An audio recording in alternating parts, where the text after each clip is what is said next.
Почитувани гледачи, добар ден со ново издание на емисијата Аргумент Плюс, последно за оваа работна недела. Наш гостин, како што најавивме на крајот на дневникот, е владиката Петар, митрополит на Преспанско-Пелагониската епархија. Владика Петар, добар ден и благодарам што ја прифативте поканата. Христос воскресе, благодарам на поканата. Така, вистина воскресе, бидејќи со овој поздрав црковен до Спасов ден. Така, трае. Денеска и Петок Балаклија, вие бевте на сослужување во Прилеп, па во Прилеп ни дојдовте овде во студиото.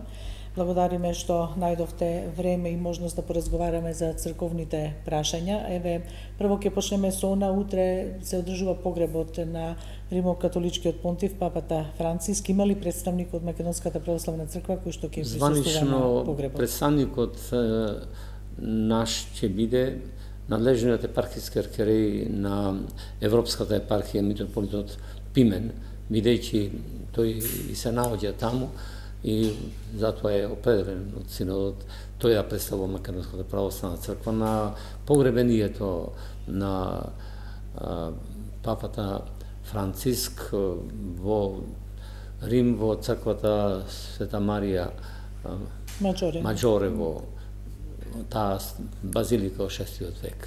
Така. Она што го направи за време на своето папување, папата Франциск е факт дека ја посети и државава 2019 година.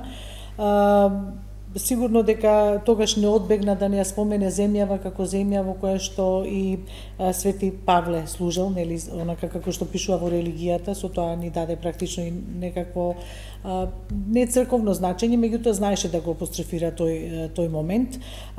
Вие како ја доживеавте посетата на папата, пораките и воопшто неговото папување сите овие 13 години? Очигледно дека станува збор за малку поразличен пристап на овој папа во однос на некои од претходниците кои што биле и повеќе официјален пристап имале кон верниците, кон народот, кон свештенството, кон епископатот и така тој покажуваше желба да биде што е можно поприсутен до народот и особено до посиромашните луѓе и оние што имаат посебни потреби, така на тој начин ги придоби симпатиите на оние луѓе кои сакаат да видат колку е можно поблиску да е првиот човек во црквата до народот, до верниците, па и до свештенството и така натаму. Така, тој се залагаше и за единство во христијанскиот свет, меѓутоа не успеа во својата мисија, но сепак ќе останат неговите напори, нели, и ангажмани на тој план забележани. Па секако најбитно од се намерите на одделни личности во црквата, зборуваме не само во православна црква, но и во христијанските деноминации, дека имале добра намера, а сега дали имало доволно услови и можности тоа да го спровета што го имале како намера, тоа е веќе друго прашање, но очигледно дека тој во неговите години сепак мора да се признае дека после 80-та година, како што вели и Светото писмо, односно псалмопевецот, дека ги минуваме во труд, мака и потешкоти и страдања, и тие години да се направат толку посети на толку земји, тоа е навистина подвиг. Така, тоа беше и во очи практично на еден ден, на 2-3 дена пред неговата смрт, тој го прими и американскиот подпредседател Дивенс, дури видовме дека и нешто разговараат, па на Великден, нели, ја упати таа порака великденска. Сакам да кажам дека остана должен на својата позиција до самата смрт. Да, се трудеше тоа што го ветил во својата програма да го реализира. Така, владика Петар, сега на што ќе следи таму е изборот на папа. Интересно е што таму во изборот учествуваат сите кардинали. Да.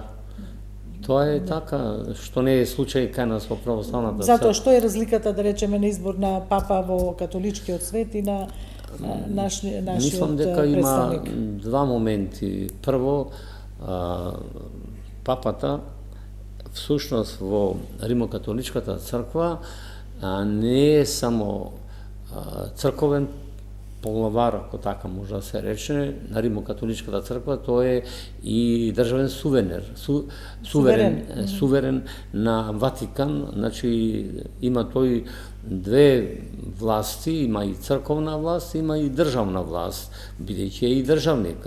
Ватикан е држава со сите што би рекле белези на една држава и така натаму. И од таа гледна точка, бидејќи тој се поставува над сите епископи во целата Римокатоличка црква, од тие причини најверојатно нашло за потребно на Римокатоличката црква него да го избираат кардиналите од целиот свет.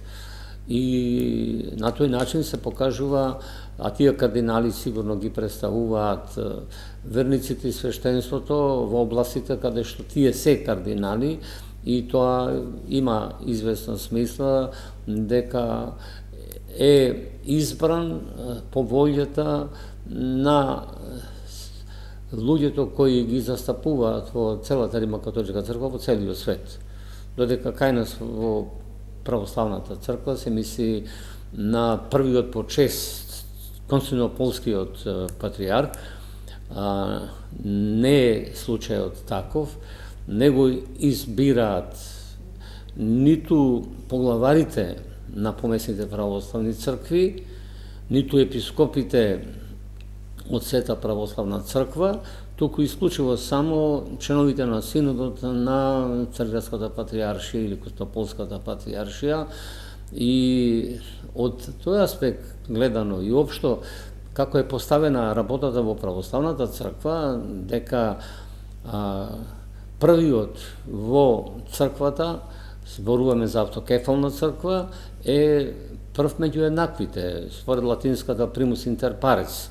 И соодветно на тоа, секоја автокефална црква е еднаква на секоја друга автокефална црква, така и Црквенската патријаршија не е над никоја друга помесна православна црква како автокефална, без оглед на претензиите што би имале во минатото, а може би и сега, црквенските патријарси да се постават и власт да покажуваат на другите епископи, поглавари на другите помесни православни цркви. Да не се први меѓу еднаквите, туку да се нешто над, така ли? Тој по контекст на нештата може би најправилно би било и кај нас, ако сака да има и почит, првиот меѓу еднаквите, не само во автокефалната црква, туку и меѓу сите помесни православни цркви, односно во целото православие, да биде биран од сите или епископи во целото православие, или барем од поглаварите на помесните православни цркви,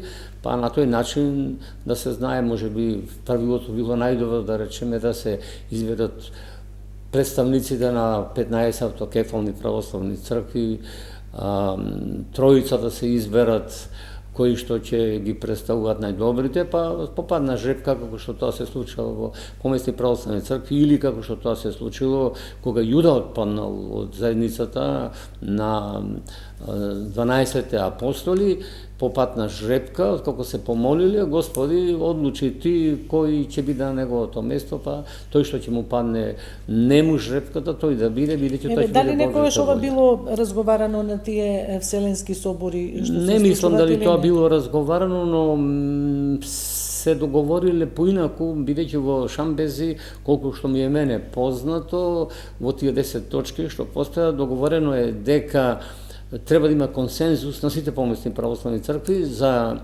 извор на односно за примање на една црква во екумената на православните цркви, со тоа што мајката црква треба да даде томос, а Црквенската патријаршија е таа што треба тој томос што ќе го издаде помесната православна црква да го обзнани на останатите помесни православни цркви и да побара консензус од нив, и после го потпишуваат тој томос што ќе го потпише, се разбира, првиот меѓу еднаквите царградскиот патриарх и сите, тука настанало тоа недоразбирање, дали треба еден да го подпише или сите да се подпишат, и тука дошло до некој недоразбирање во смисла дека царградскиот патриарх рекол дека само тој го подпишува и другите треба да бидат така наречени соподписници, и тоа недоразбирање доведе до сето ова, а мислам дека нешто е во прашање, дури по прашањето на учењето на црквата, и некои новотари во суштината на учењето на црквата по однос на соборноста и на првиот меѓу еднаквите во црквата, имено таму што е еден блажено починат митрополит на Царградската патриаршија, учеше таму едно учење, спроведе дека треба да се мисли дека првиот не треба да биде меѓу еднаквите, туку примус сине парибус, без еднакви, и тоа сето доведе до каде што стигна работата, и ова се може да се реши единствено само на Сеправославен собор или Вселенски собор, како да го наречеме, на кој што ќе се отвори ова прашање, и едногласно кога се донесе одлука како понатаму ќе биде тоа, бидејќи јасно е дека од почетокот не било така. Прв кој ја представувал православието или црква од која се родиле останатите цркви е Ерусалимската црква, што ја востановил Господ Исус Христос. Единствена глава на црквата е Христос, а тоа се гледа и во литургиската практика, каде што се вели дека телото и крвта Христови се оние што нас не обединуваат, едниот Христос преку телото и крвта ги не обединува сите нас, и епископите, и свештениците, и верниците, и така натаму.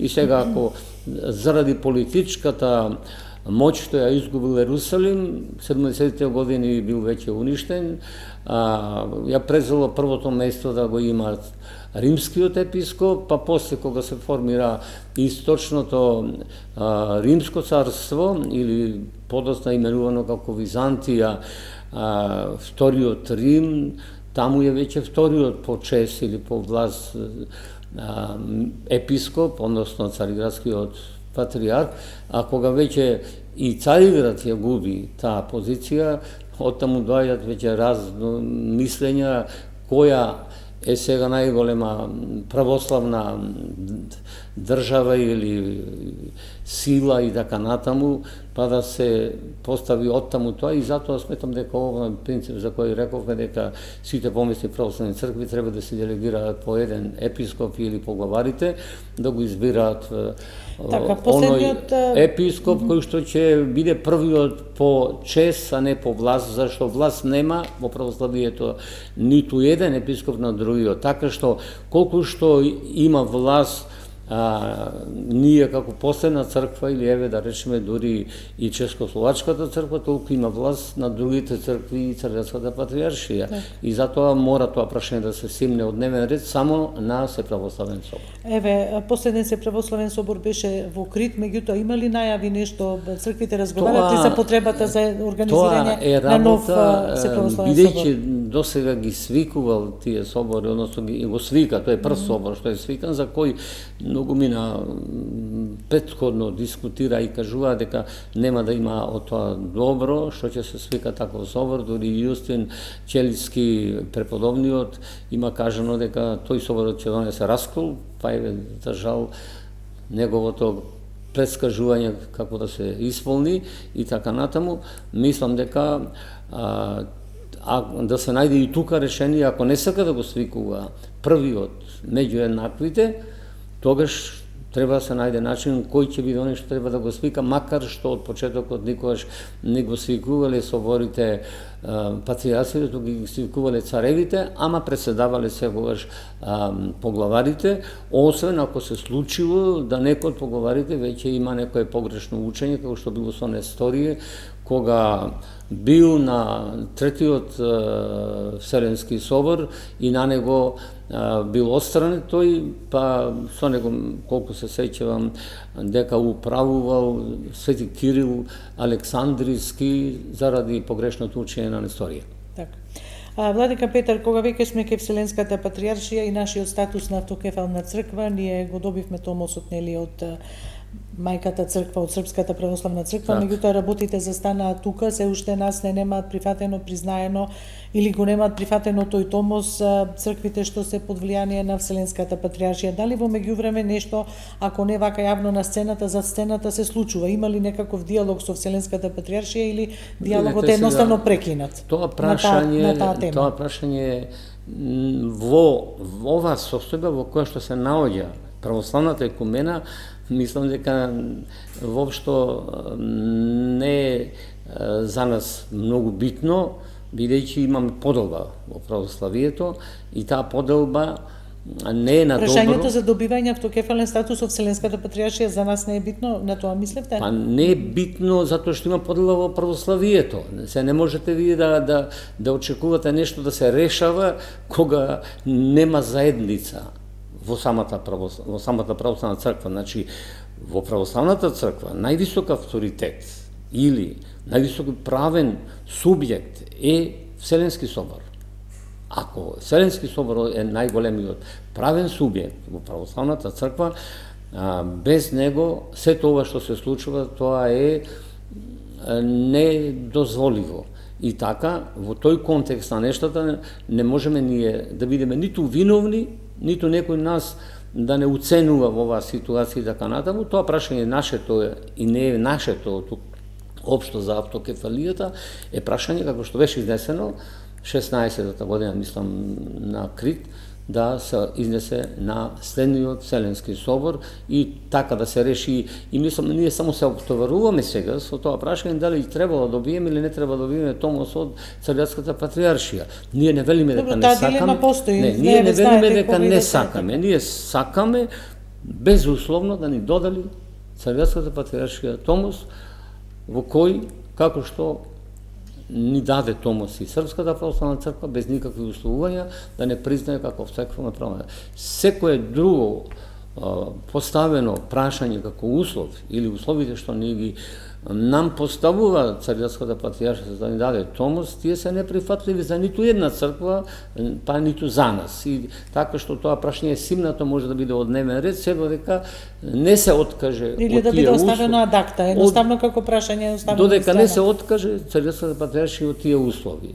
И ние со тоа ништо нешто добиваме, нешто губиме, гледано од аспект на нашето, ние треба сега само да се докажуваме, уште повеќе, дека функционираме како автокефална православна црква во секој поглед, дека верата ја пазиме, каноните ги пазиме, дека напредуваме, ја вршиме нашата мисија како црква и во татковината, во месечната земја, и во диаспората. Така, но ова останува сепак како една недореченост, апсолутно како еден процес недозавршен, незаокружен и така. Затоа велам, дали гледате можност за компромис? Дали има некаков диалог или диалогот на оваа тема е прекинат? Видите, се додека некои неповикани личности сака да учествуваат во такви посреднички мисии, како поранешниот председател на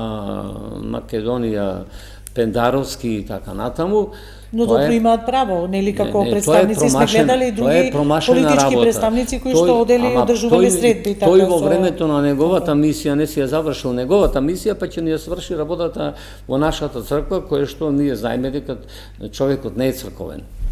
Така, човекот не е црковен, но како председател на државата имал право и да се сретне и да изнесе можеби некој предлог како можно решение. Не е никаков проблем тоа, но ние бевме постојано обвинувани како црква дека сме политичка црква.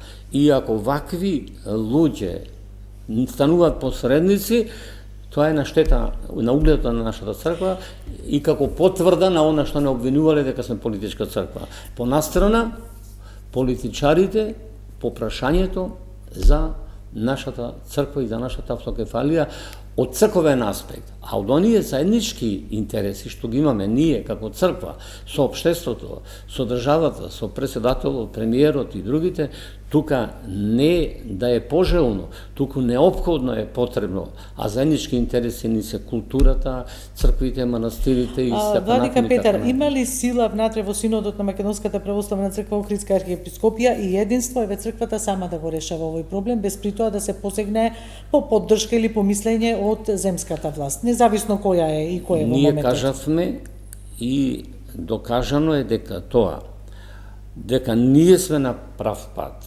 Со самото тоа што Цариградската патриаршија ја симна така наречената шизма од нашата црква и препорача на сите помесни православни цркви да се ослужуваме, тоа прашање кај нас е решено. Значи нема канонски пречки.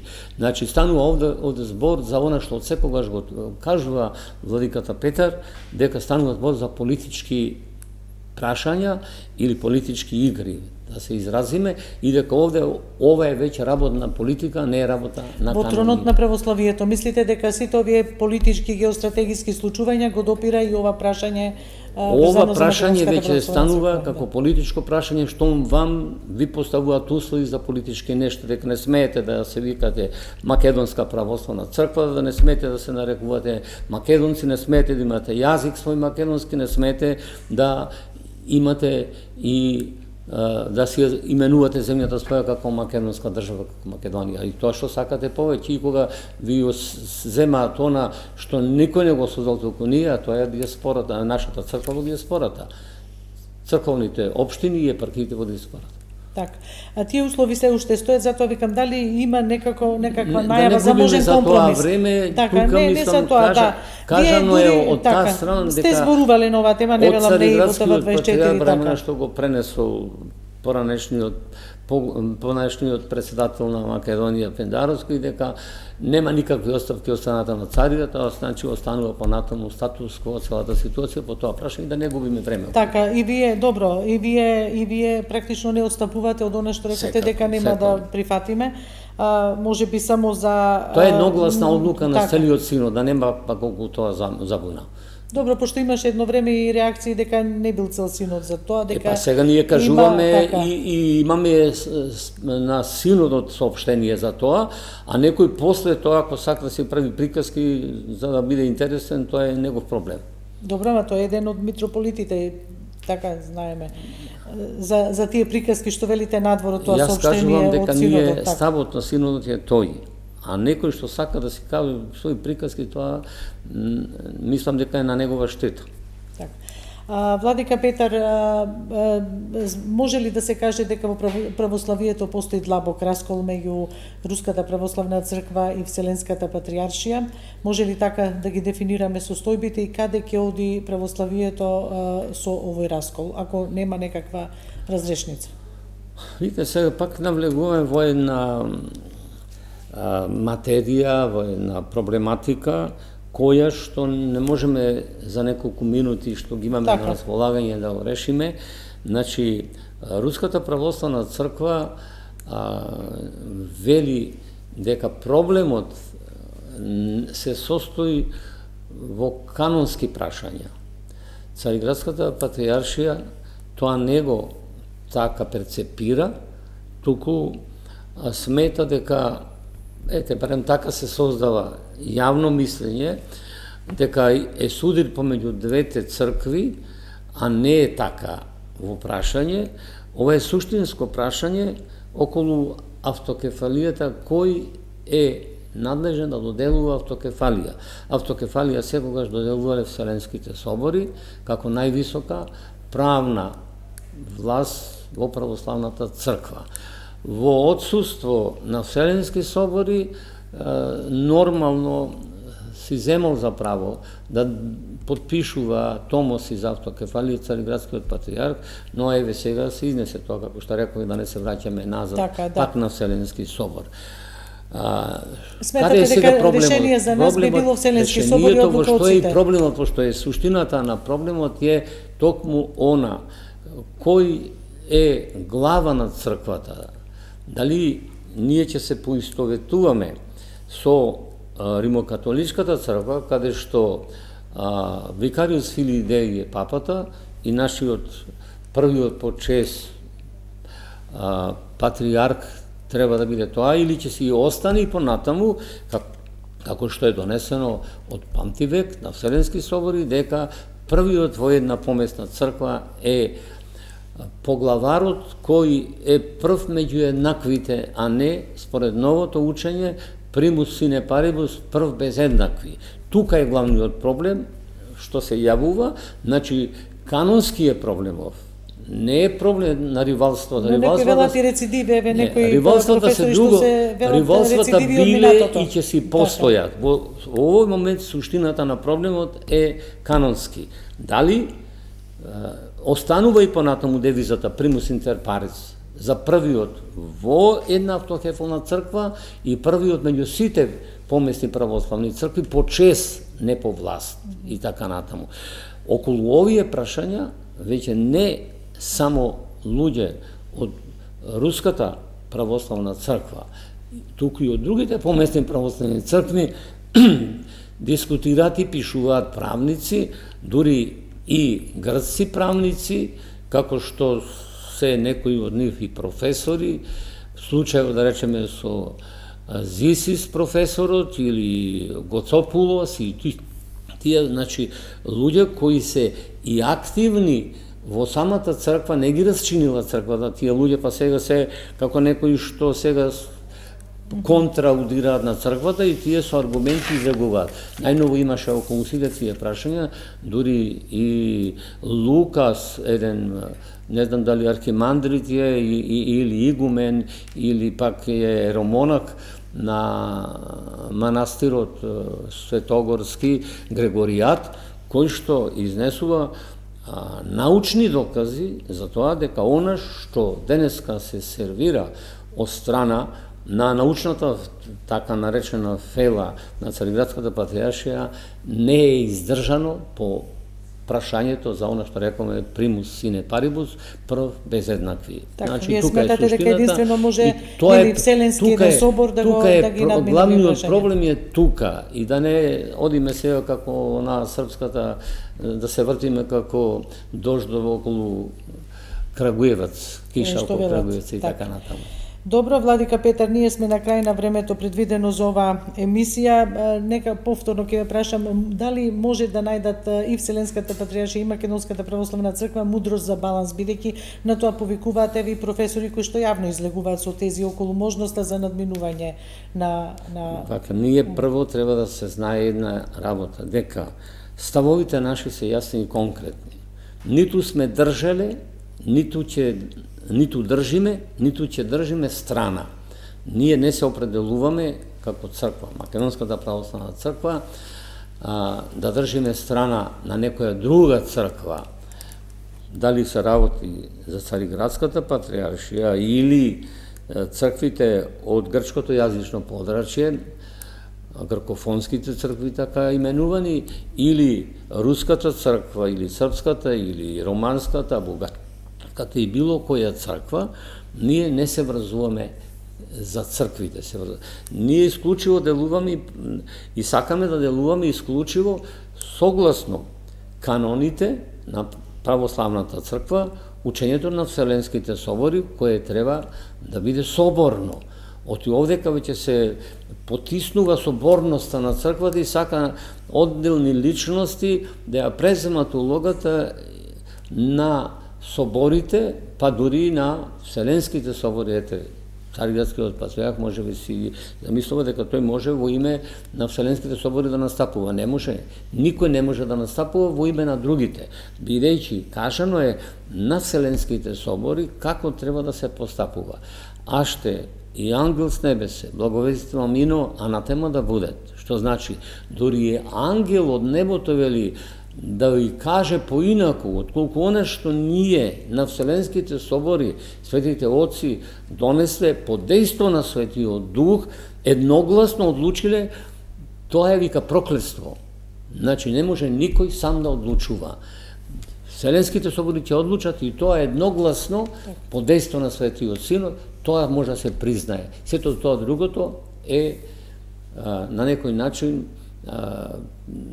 преземање на привилегии од институции, правни, црковни, така натаму и канонски во црквата, кои немаат право на тоа. Така. Владика Петар, благодарам што бевте дел од ова издание на Аргумент Плюс. Еве направивме еден апдейт на информација, ако може да заклучиме, значи позициите и на Вселенската патриаршија и на Македонската православна црква Охридска архиепископија по прашањето нели да се добие и томос од Вселенската патриаршија остануваат на оние позиции кои што веќе ги знаевме од порано. Тоа е јавна тајна и тоа не е од сега останува. И рековме не зависи од нас. Ние, нашиот став е од секогаш ист и останува ист, но ако Цариградската патриаршија одлучи да ги повлече своите услови што ни ги поставува, кои немаат никаква врска со каноните, кои се исклучиво политичко прашање, без оглед на под чие влијание, дали на западната неолиберална идеологија, се носат, каде што сите вредности православни сакат да се бидат поништени и уништени, или се работи под влијание на одделни други политички моćни луѓе или држави кои имаат влијание таму во таа смисла по разни основи, тоа е друго прашање. Но сакам да кажам дека овде е клучната поента на проблемот. Неолибералната идеологија западна, која се поставува како аргумент, како императив за да го уништи учењето на православната црква со сите негови доблести, со сите негови добродетели и со сите православни вредности што ги поседува православната црква, како што на Карл Билт има речено дека најголем непријател на западната цивилизација било православието, а пак еден грчки професор, ќе повторам пак да кажам дека тој вели: правете разликата измеѓу западниот христијанин и источниот христијанин, или христијаните од западната сфера на земјата и источната се мисли на православните. Западниот христијанин сите ќе ги жртвува за себе и за своите интереси. А источниот, православниот, себе ќе се жртвува за сите. Така. Благодарам уште на што бевте дел од ова издание на емисијата. Поразговаравме и за расколот во рамките на православието. Ке да се надеваме дека во интерес на православната вера и религија дека ќе се најде сила и ќе се постигне некако единство во иднина, зборуваме. Благодарам уште еднаш и благодарност до нашите почитувани гледачи.